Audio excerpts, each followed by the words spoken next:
Silicon ಸಿಟಿಯಲ್ಲಿ ಅಗ್ನಿ ಅವಘಡ ಸಂಭವಿಸಿದೆ. ವಾಜರಹಳ್ಳಿಯ ತುರಹಳ್ಳಿ ಅರಣ್ಯ ಪ್ರದೇಶದಲ್ಲಿ ಬೆಂಕಿಗೆ ಧಗಧಗಿಸ್ತಾ ಇದೆ ಮರಗಳು. ಯಾವಾಗ ಈ ಬೆಂಕಿಯ ಕೆನ್ನಾಲಿಗೆ ಅತಿ ಹೆಚ್ಚಿನ ಪ್ರಮಾಣದಲ್ಲಿ ಚಾಚಿಕೊಳ್ಳುತ್ತೆ, ಆ ಸಂದರ್ಭದಲ್ಲಿ ಸ್ಥಳೀಯರಲ್ಲಿ ಆತಂಕ ಸೃಷ್ಟಿಯಾಗುತ್ತೆ. ಅದಾದ ಮೇಲೆ ಅಗ್ನಿಶಾಮಕ ಸಿಬ್ಬಂದಿಗೆ ಕರೆಯನ್ನು ಮಾಡಲಾಗುತ್ತೆ. ಅಗ್ನಿಶಾಮಕ ಸಿಬ್ಬಂದಿಗಳು ಬಂದು ಆ ಬೆಂಕಿ ನಂದಿಸುವಂತಹ ಕಾರ್ಯದಲ್ಲಿ ತೊಡಗಿಕೊಂಡಿದ್ದಾರೆ.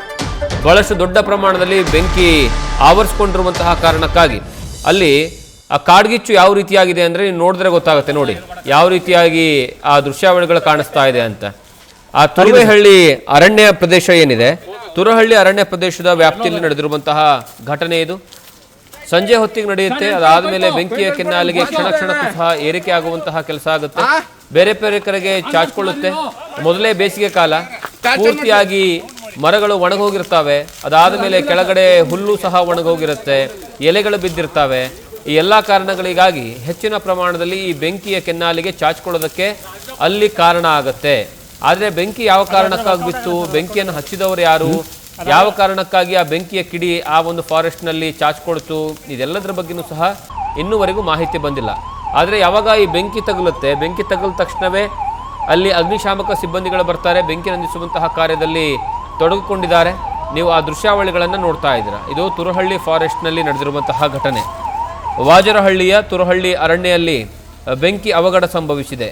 ಇದು ಸಿಲಿಕಾನ್ ಸಿಟಿಗೆ ತುಂಬ ಹತ್ತಿರದಲ್ಲಿರುವಂತಹ ಪ್ರದೇಶ. ಅಂದರೆ ಆಲ್ಮೋಸ್ಟ್ ಸಿಟಿಯ ಬೌಂಡ್ರಿಯಲ್ಲಿ, ಅಂದರೆ ಕನಕಪುರ ರೋಡಿಗೆ ಹೋಗುವಂತಹ ಸಂದರ್ಭದಲ್ಲಿ ಆಲ್ಮೋಸ್ಟ್ ಅಲ್ಲೆಲ್ಲವೂ ಸಹ ಮನೆಗಳಿದ್ದಾವೆ. ಈ ಫಾರೆಸ್ಟ್ ಏರಿಯಾ ಹೊರತುಪಡಿಸಿ ಸುತ್ತಮುತ್ತ ಇಲ್ಲ. ಅಲ್ಲಿರುವಂತಹ ಜನರಿಗೆ ಈಗ ಒಂದು ರೀತಿಯಲ್ಲಿ ಆತಂಕ ಸೃಷ್ಟಿಯಾಗ್ಬಿಟ್ಟಿದೆ. ಇದು ಹಪ್ಪಿತಪ್ಪಿ ಏನಾದರೂ ಹೆಚ್ಚಿನ ಪ್ರಮಾಣದಲ್ಲಿ ಬೆಂಕಿಯ ಕೆನ್ನಾಲಿಗೆ ಚಾಚ್ಕೊಂಡು ಬಿಟ್ಟಿದ್ದೇ ಆದರೆ ಅದು ತಮ್ಮ ಮನೆಯ ಕಡೆಗೂ ಸಹ ಚಾಚಬಹುದು, ಬೆಂಕಿ ಬರಬಹುದು ಅನ್ನುವಂತಹ ಆತಂಕ ಇದೆ. ನೀವು ದೃಶ್ಯಾವಳಿಗಳು ನೋಡ್ತಾ ಇದ್ದೀರಿ ನೋಡಿ, ಎಲ್ಲಿಂದ ಎಲ್ಲಿವರೆಗೆ ಬೆಂಕಿಯ ಕೆನ್ನಾಲಿಗೆ ಚಾಚ್ಕೊಂಡು ಬಿಟ್ಟಿದೆ ಅಂತ. ಬೆಂಕಿಯ ಕೆನ್ನಾಲಿಗೆ ಎಷ್ಟರ ಮಟ್ಟಿಗೆ ಚಾಚ್ಕೊಂಡು ಬಿಟ್ಟಿದೆ ಅಂದರೆ ಅದು ಬೆಂಕಿ ನಂದಿಸುವಂತಹ ಕಾರ್ಯದಲ್ಲಿ ಎಷ್ಟೇ ಜನ ತೊಡ್ಕೊಂಡ್ರೂ ಸಹ ಆ ಬೆಂಕಿ ನಂದುತ್ತಾ ಇಲ್ಲ.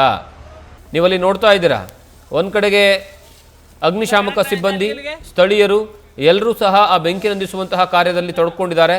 ಈಗ ಸದ್ಯಕ್ಕೆ ಸಿಗ್ತಾ ಇರುವಂತಹ ಮಾಹಿತಿಯ ಪ್ರಕಾರ ಬೆಳಗ್ಗೆಯವರೆಗೂ ಸಹ ಈ ಒಂದು ನಂದಿಸುವಂತಹ ಬೆಂಕಿ ನಂದಿಸುವಂತಹ ಕಾರ್ಯ ನಡೆಯುತ್ತೆ ಎನ್ನುವಂತಹ ಮಾಹಿತಿ ಸಿಗ್ತಾ ಇದೆ. ಅಷ್ಟರ ಮಟ್ಟಿಗೆ ಈ ಬೆಂಕಿ ದೊಡ್ಡ ಮಟ್ಟದಲ್ಲಿ ಚಾಚಿಕೊಂಡಿದೆ.